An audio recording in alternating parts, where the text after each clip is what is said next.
Guilty of murder, a father who battered his 6-year-old daughter to death in a momentary but volcanic loss of temper.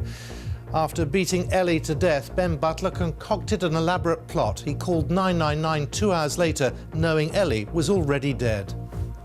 My daughter is not breathing properly. She's laying there. She's not responding. I'm breathing, but she's just like this. I don't even know. She's like me. Police say this was the performance of a man acting only to save himself.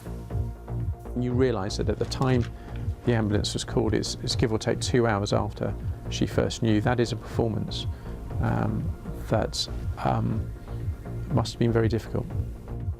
We'll have the latest from the Old Bailey. Also this lunchtime, less than 48 hours of campaigning left in the EU referendum and preparations for the BBC's great TV debate.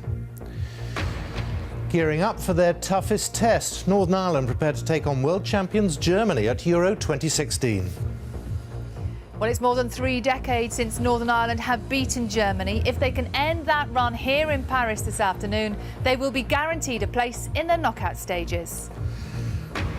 And still feeling a bit spaced out, Major Tim Peake on the difficulties of adjusting to life back on Earth.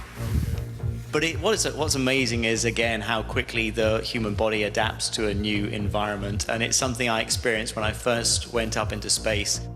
In the south, more disruption for Southern Rail passengers as guards walk out again in a dispute over driver-only trains.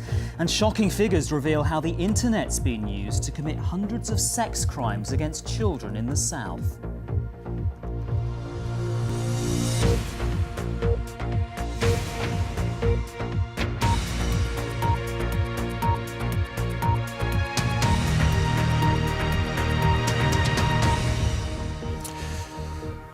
Good afternoon and welcome to the BBC News at 1. Ben Butler battered his 6-year-old daughter Ellie to death after what was described as a volcanic loss of temper. Her head injuries were likened to those from a high-speed road crash. The Old Bailey heard that he then tried to cover up what he'd done, and when he and his partner Jenny Gray called for an ambulance, Ellie had already been dead for 2 hours. Just a year earlier, they'd won a high-profile court case to win their daughter back from care.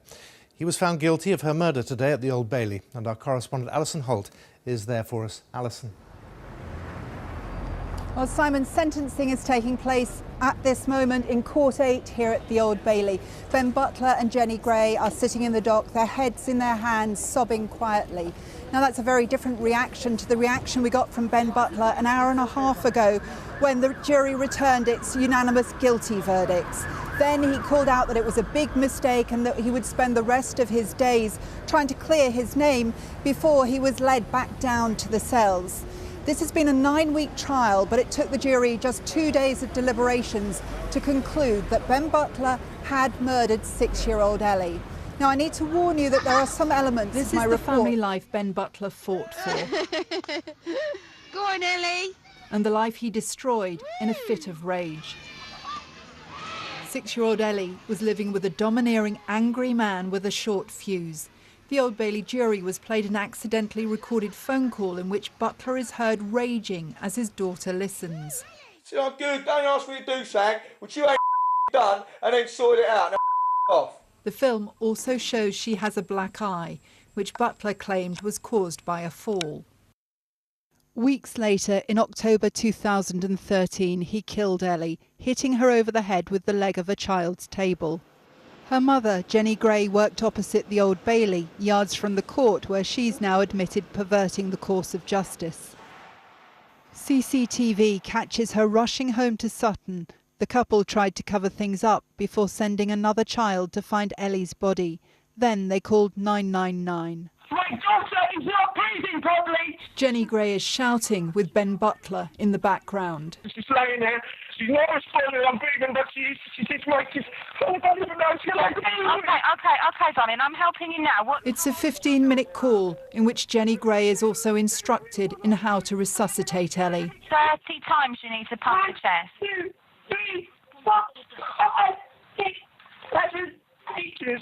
Detectives say Ellie had been dead for some time when the call was staged. When you realise that at the time the ambulance was called, it's give or take 2 hours after she first knew, that is a performance that must have been very difficult. The couple had a history. In 2007, Ben Butler was convicted of shaking 6-week-old Ellie. She was taken into care. They fought to clear his name, and 11 months before she died, Ellie returned home. The couple even went on television to talk about the injustice they'd suffered. It took to pretty much last month to clear my name completely. Yeah. And Jenny, had you ever any doubts about Ben? None whatsoever. It was Mrs. Justice Hogg, who retired in March, who made decisions in Ellie's case. She exonerated Ben Butler, saying it was her joy to return Ellie to her parents. As well as this unusually strong judgment, the court ordered that all files on the family held by police, health, schools and social workers should clearly say that Ben Butler had been exonerated, and the couple or their solicitor could serve that order on any professional they needed to. Ellie spent just a short time here at Avenue Primary School. When she was missing days and her parents were defensive, the head teacher found he couldn't involve social workers in the way he would normally. There was no local authority involvement with Ellie because of the family court judgment from several years before, and therefore all we could do was treat the issue as an attendance issue. I'm faster, you're losing. It will be for a serious case review to decide why things went so tragically wrong for a little girl described by her school as gentle and thoughtful. Now, this is a case which has been described to me many times by different professionals as unusual, even unique. And one of the key things of that serious case review, which we expect to hear from within the next hour, is what impact did the family court judgment have on the ability of professionals to act when they saw the defensiveness of Ellie's parents. Now, in court, Ellie's grandfather, a statement has just been read out from him. He looked after her until she was returned to her parents, and he has described the devastation he's felt at her loss. Simon. Alison Holt, thank you very much. Less than 2 days before voting gets underway in the EU referendum, and David Cameron has denied that he was warned 4 years ago by his own officials that meeting his target to reduce net immigration would be impossible without leaving the European Union. The claim was made by the Prime Minister's former head of strategy and Leave campaign supporter, Steve Hilton. Downing Street has said it doesn't recognise the story. Here's our political correspondent, Ben Wright. Impossible to stop, impossible to predict. This referendum campaign is racing towards its final act. On Thursday, we vote. But first, the last and biggest television debate, hosted by the BBC, here at Wembley Arena tonight. This morning, core campaign messages are being repeated and repeated to rally the convinced and persuade the undecided. For the Leave campaign, immigration is their focus. I've outlined in this debate a central truth, and it's a truth that's been reinforced by the intervention from Steve Hilton today, which is that whatever number we think appropriate, whether we think it should be tens of thousands or more, we cannot reach that number as long as we are in the European Union. This referendum is fracturing old friendships. This man used to be David Cameron's most important advisor. But now Steve Hilton says the Prime Minister was told by officials 4 years ago he could never meet the government's current ambition of cutting net migration to the tens of thousands inside the EU. This is not about whether you want lower immigration or higher immigration. It's about the government you elect being able to control immigration. And when I was in government, we were told that as long as we're in the EU, the government that British people elect doesn't have that power. And that's why I think we need to leave the EU. Number 10 have strongly rejected Mr Hilton's claim David Cameron was warned his target could not be met. And the Prime Minister this morning insisted leaving the EU was the wrong way to try and control immigration. There are good ways of controlling immigration, and my welfare break, saying that people who come and work here have to work here for 4 years before they get full access to our welfare system. That's a good way, but pulling out of the single market, wrecking our economy, that is a bad way. But Labour knows many of its traditional supporters could vote to leave because of immigration. Today, the party's leader tried to win them over. Far from being a burden on our National Health Service, it's actually migrant workers that are saving it. You're more likely to be treated by an EU migrant in a hospital than be laying in your bed with somebody in the next bed who is also from Europe. And today's support for staying in the EU from a rather flashy addresser, David Beckham. In a statement, the former England football star said, "We live in a vibrant and connected world where together as people we are strong. For our children and their children, we should be facing the problems of the world together and not alone. For these reasons, I am voting to remain." Darker warnings about the risks of leaving the EU are coming from the world of finance. The billionaire currency trader George Soros has warned a Leave vote on Thursday could trigger a plunge in the pound, a Black Friday that would make most voters poorer. To that, the Leave campaign says financial forecasters like George Soros have got a lot wrong in the past. The campaign is coming to a close, and by Friday we'll know the result, a result that will define politics for years to come. Ben Wright, BBC News, Westminster. Our assistant political editor, Norman Smith, is in Westminster. Not long to go, and yet immigration is still in the headlines. Simon, politics is so often determined by who controls the agenda. The battlefield and the Brexit brigade are desperate for it to be immigration. Indeed, this lunchtime, Nigel Farage is unveiling another poster which says the school overrun, not the school run, the school overrun because of the pressure of migration. The Remain camp want to move it away from immigration, with Alan Johnson, the head of the Labour Remain side, saying, look, it's not a vote on immigration or David Cameron's pledge. Jeremy Corbyn saying the media have misrepresented the issue of immigration, and even Nick Clegg piling in and saying if we leave the EU there will still be large numbers of migrants coming to Britain. And I suspect Mr Cameron this afternoon will seek to move the agenda on to the economy and the enormity of the decision we have to take. But this morning he's been able to bask in that backing from one D Beckham, lately of Manchester United, Real Madrid and LA Galaxy. But even that has not been without a referendum rumpus, because the Leave brigade have dug up old quotes from his wife, Victoria Beckham, in which she expresses concern about our national identity being eroded by European bureaucrats. Well, in the last few minutes on Instagram, she's hit back, accusing them of misrepresenting her and saying these quotes are more than 20 years old, when, in all honesty, Simon, I suspect she was more concerned about the prospects for the Spice Girls than she was the prospects for this EU referendum. Norman Smith, thank you very much.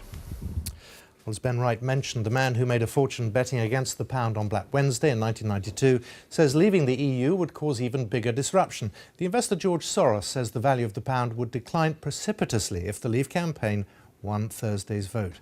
Well, the Leave campaign said the predictions would turn out to be wide of the mark. Let's speak to our business editor, Simon Jack. So just how significant is something like this from George Soros? Well, he's well known. He's the man who supposedly broke the Bank of England. So when he talks about currency, people do sit up and listen. He's one of a growing number of people.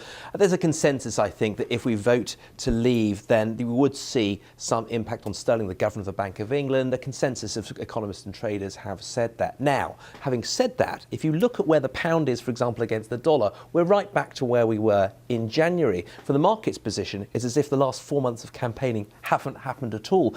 And we know that's not the case. We know the polls are much closer than that, which means that either the markets are being very complacent about getting the Remain vote that they want, or that some of these experts are wrong about the amount of damage that a Leave vote would do to the value of the pound. Either way, I think it's very difficult to read too much into currency movements at the moment. People like George Soros do cut across, but I think that the markets are saying something, are looking much more complacent than the polls tell them they have a right to be.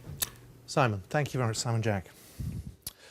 Well, later today, the BBC will host its biggest ever campaign event when representatives from both sides of the debate will face questions from voters. 6,000 people will be at Wembley Arena for an event with speakers including Boris Johnson and Sadiq Khan. Our political correspondent Vicky Young is there for us now. Vicky. Yeah, well, this is the biggest event of this whole referendum campaign. Tonight we will see going head-to-head, 3 on each side from Leave and Remain. Now, in recent days, Nigel Farage has really dominated the airwaves for Leave. Tonight, Boris Johnson will be back again. He got quite a hard time in a recent debate like this, but he stood his ground, talking again and again about the need to take control of the country. Now, on the other side, on the Remain side, I'm told they have been concerned that working people haven't had enough of a say in this referendum campaign. So they have Frances O'Grady from the TUC, but also an appearance by Ruth Davidson, the leader of the Conservatives in Scotland. Now, she is not a fan of Boris Johnson. She's been pretty critical of him in the past, so I think the sparks could fly. But crucially, of course, the audience. Just look at this. There will be 6,000 people here. They're queuing already outside, and they will be asking the questions on the economy and on immigration. The audience split between those who want to stay, those who want to remain, and perhaps most crucially of all, those who are still undecided. Vicky, thank you. And you can watch the BBC's Great Debate broadcast live from Wembley Arena in front of an audience of 6,000 voters at 8 o'clock on BBC One. And before that, on the BBC News channel, there's a special build-up programme starting at 7 o'clock. There was a time when the pressures on the NHS were only an issue during the winter months, but now the Royal College of Nurses is warning that those pressures are becoming the new normal. The Department of Health says the NHS is performing well despite the workload, with 9 out of 10 A&E patients seen within 4 hours. Here's our health correspondent, Jane Draper. A&Es are under huge pressure. The Nurses Union says all too often hospitals are having to declare major incidents and ambulances are queuing in driveways. The Royal College of Nursing is also worried about recruitment problems in casualty departments.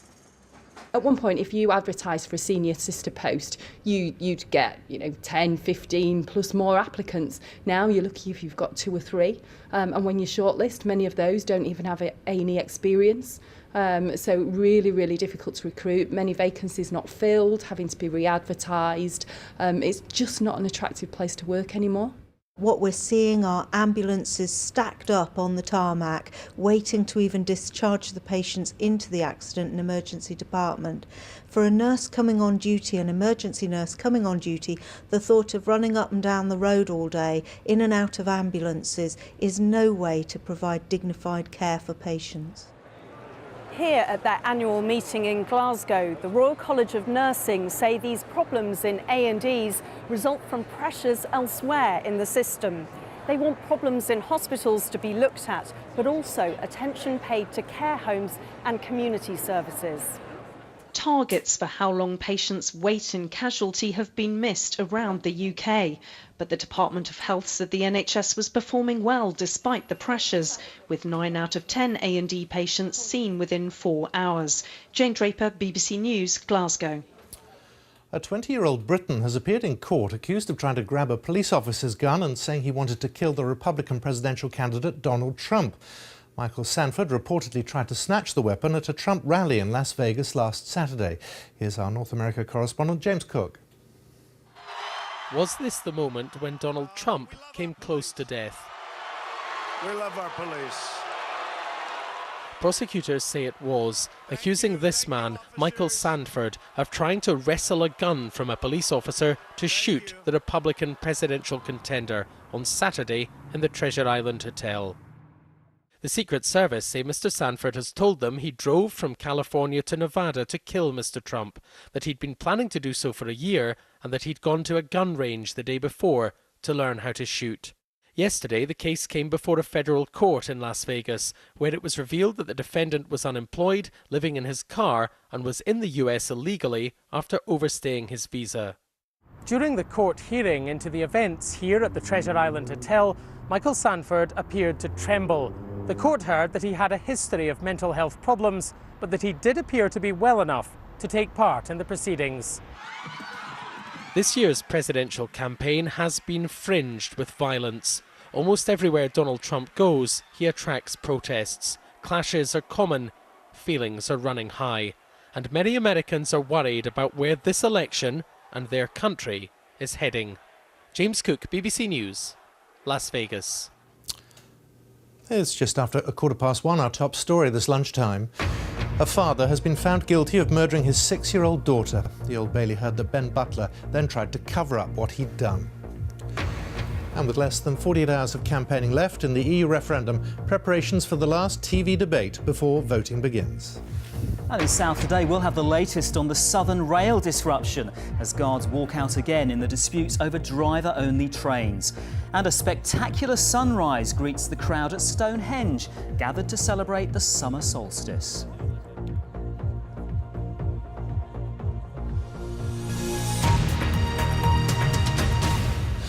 Northern Ireland will top their group in Euro 2016 if they win tonight. All that stands in their way is the small matter of beating the group leaders and world champions Germany. But even a draw should be enough to guarantee they progress to the last 16. Let's cross to Paris. We can get the latest now from Sally Nugent. Sally. Yes, Simon, the possibilities for Northern Ireland are complicated, to say the least. They really need the win to be sure, but a draw would probably do. Even defeat might not send them home. But their manager is insisting on one thing, that his players concentrate on the match and not the mathematics. Katie Gornall reports. It's a journey they don't want to end. The romance of Northern Ireland's story has made quite an impression in Paris. Score today, 2-0 to us. 2-0. And it could have a few twists and turns still to come. We're, I think, a fairly humble team, a hard-working team, but also a team that has goals of our own and goals that we want to achieve. So, as I say, hopefully with the level of performance, we can win some more friends and equally look forward to, further participation in the tournament. Well, when Northern Ireland's players walk out here alongside the world champions Germany into the Parc des Princes, they'll have everything to play for. A draw will definitely see them through to the last 16, and even the 3 points they already have may be enough for them to progress if results go their way. Schürrle working it in, chance for Goetze! The challenge doesn't come much greater than Germany, a team packed with household names that lifted the World Cup in Brazil just 2 years ago. Of course, we try to be the better team from the first minute on, so that they don't start believing in themselves to being able to win. For one Northern Irishman, the Parc des Princes is home turf. Jonathan Calderwood is the head groundsman here, and for him, this match is extra special. Never in my wildest dream did I think that Northern Ireland would qualify for the Euros, but obviously we've qualified for the first time, and when the draw took place and for Northern Ireland to come out and actually play at the Parc des Princes, it was just another level. It was like a dream come true for me, and I would obviously say it's the highlight of my career. Another pitch-perfect performance like this from Northern Ireland, and Michael O'Neill will be dancing all the way to the last 16. Katie Gornall, BBC News, Paris. Well, Northern Ireland will be hoping to join Wales and England in the last 16, and it was an incredible night for Wales last night in Toulouse. They beat Russia 3-0 to seal top spot in their group.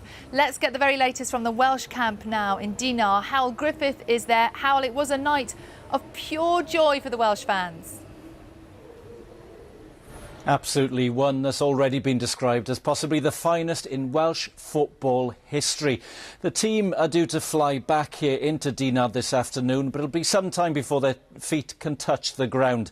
They'll be on a high, not just because they beat a big country like Russia, not just because they top the group above England, but because that performance was probably the finest many of us can remember. Pure attacking football, fearless, going at the Russian docile defence with full confidence, with Gareth Bale charging at them, Aaron Ramsey dribbling through them, Joe Alling threading the ball through. It was a surprise really, they only got 3 goals in the end. Chris Coleman, the manager, all the way through this campaign, has always said there's plenty more to come from Wales, and now they have the opportunity. Going through to the next 16, well, yet another big cup tie for Wales, but they'll go on into it fully confident.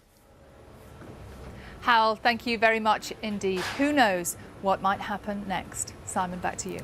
Sally, thank you very much.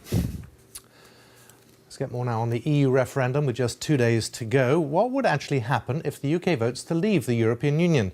No country has ever left the EU before, so how would events unfold in the days, weeks and months to come? Our chief correspondent Gavin Hewitt has this assessment. Thursday's referendum, a history moment, the most important vote in a generation.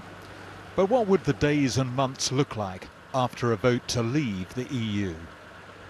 In the immediate aftermath, the focus would very much be on the political infighting and steadying nervous markets. But what would the actual process of leaving the EU involve? How would it work? The formal process for leaving the EU is set out in Article 50 of the Lisbon Treaty.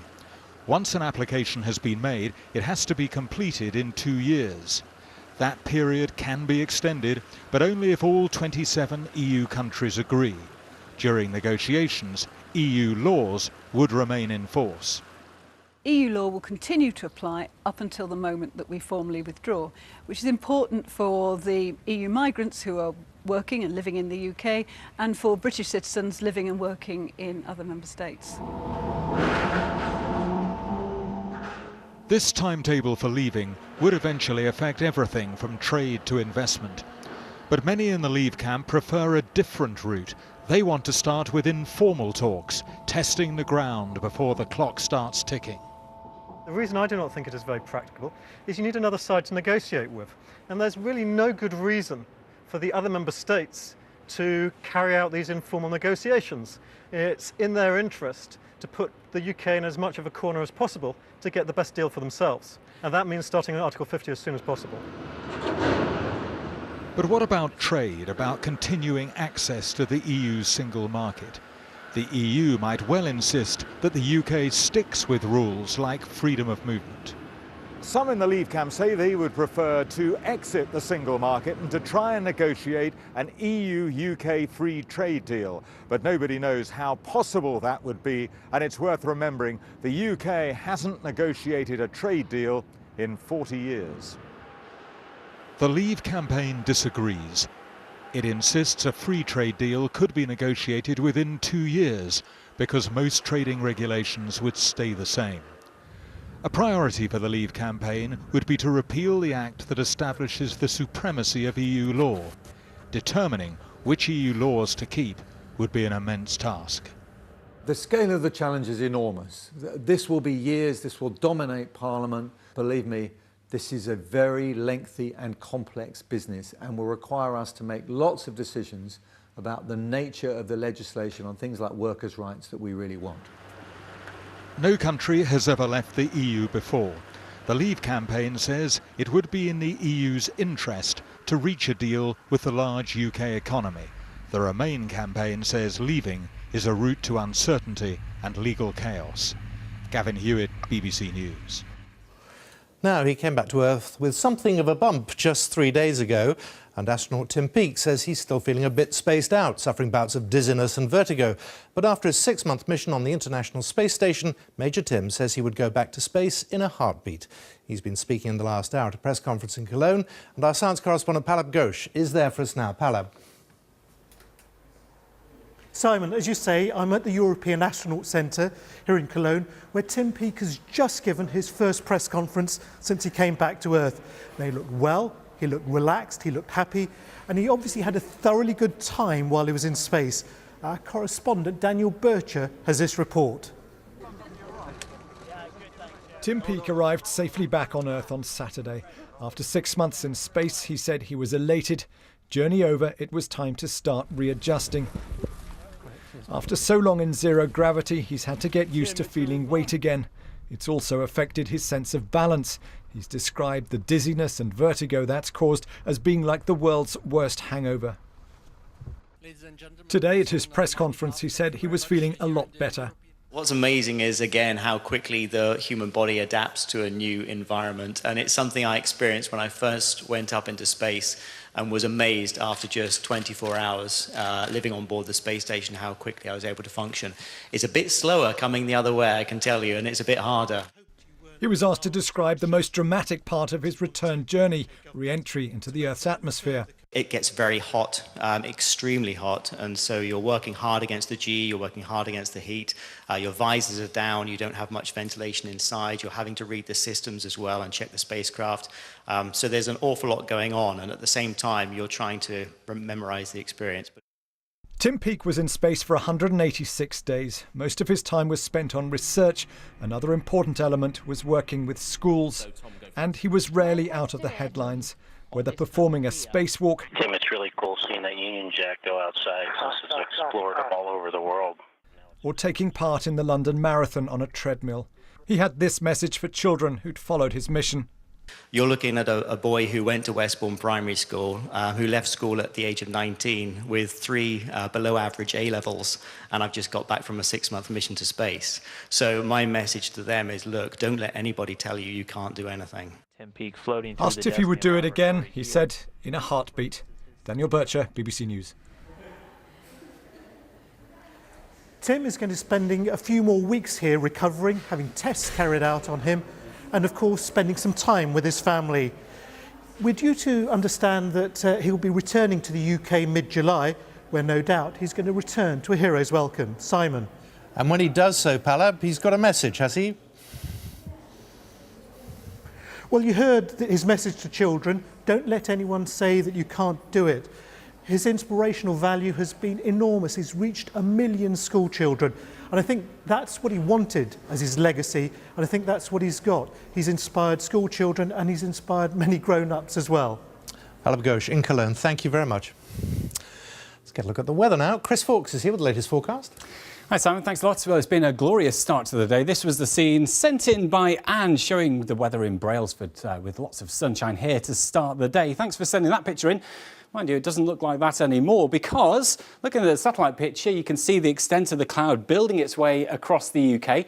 OK, for most of us through the afternoon, it stays dry and bright, and there will still be some sunny intervals to enjoy. But towards the northwest of the UK, here we've got some slightly thicker cloud, bringing 1 or 2 isolated showers to Northern Ireland. We've also got showers affecting the northwest of Scotland. Temperature-wise, well, feeling pleasant. We're looking at highs into the upper teens to low 20s. Now, as we head through this evening, the cloud will melt away for a time, so a fine evening with increasing amounts of sunshine. But then overnight, a weather system works into the southwest. This will bring a pulse of rain in across southwest England, spreading to Wales before the end of the night, with a few more showers across the far northwest. It'll be a relatively mild night, temperatures between 11 and 15 degrees. Now, for Wednesday, this area of rain is expected to extend northwards and eastwards. Could be 1 or 2 heavy showers, a few heavy downpours along this frontal zone. To the northwest, a weaker front will continue to bring the threat of a few showers, with brighter skies and some sunshine. Temperatures again into the high teens to low 20s. But then, as we head towards Wednesday evening, we could see some big thunderstorms start to form across northern France. And really the risk through Wednesday evening, through Thursday and Friday, is that some of those storms across the continent could nip across to affect eastern parts of England. But there's quite a bit of uncertainty about exactly how far east or west these storms will form. And that's because these storms throw up so much energy into the atmosphere, they actually buckle and bend the jet stream, and that changes the winds through the atmosphere. It changes where those storms are moving, so that's why the forecast is open to a bit of uncertainty. What we do know, though, is where these storms form, the rain could be torrential.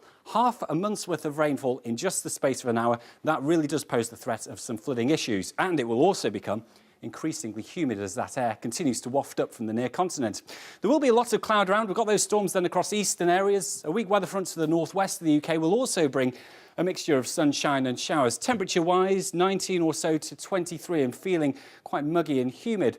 The risk of storms then still there, affecting eastern parts of England through Friday. Again, we've got the showers across the northwest of the UK with some bright skies here, and it will still feel pretty humid. So temperatures generally into the upper teens to low 20s. So as I say, we could see some pretty big storms. The main risk across eastern parts of England through Wednesday evening on through to Friday. That's the weather. Simon.